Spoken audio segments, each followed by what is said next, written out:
A Winnipeg woman says she's been failed by Manitoba's healthcare system.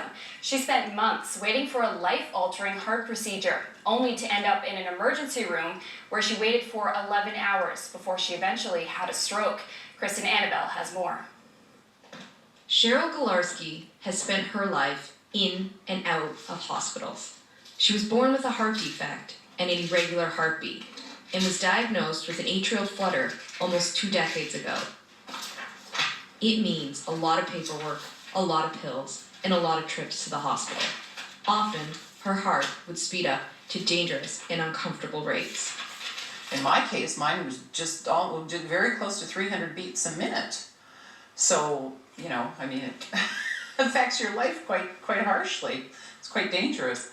Her doctor pitched her a fix, a heart ablation that would bring her heart back to normal rhythm.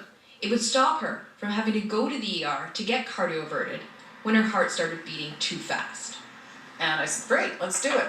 I'm all for it. He's like, well, the only problem is it's a very long wait list. Like, well, how long are we talking? It's over a year. I'm like, a year? I've got to keep going in here and getting cardioverted?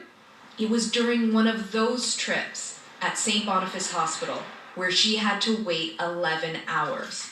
They told her there were no cardiac beds.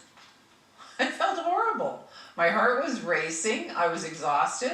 I couldn't eat anything. I could not drink anything. And the next day, she suffered a stroke.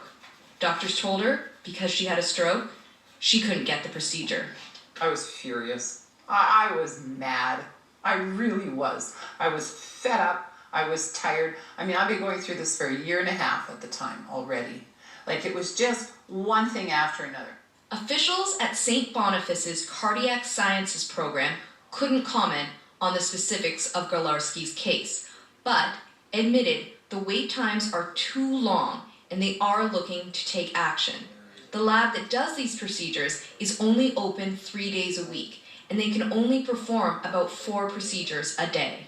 On the physician side, we've identified that getting at that wait list and improving care for Manitobans with heart irregularities is important. The region is aware, and we're working through the process. St. Boniface says it's bringing in 2 new doctors to work in a laboratory that does these sorts of procedures. One will start in September, the other the following year. The aim is to cut the wait list down and have the laboratory operating 5 days a week. Kristen Annabelle, CBC News, Winnipeg.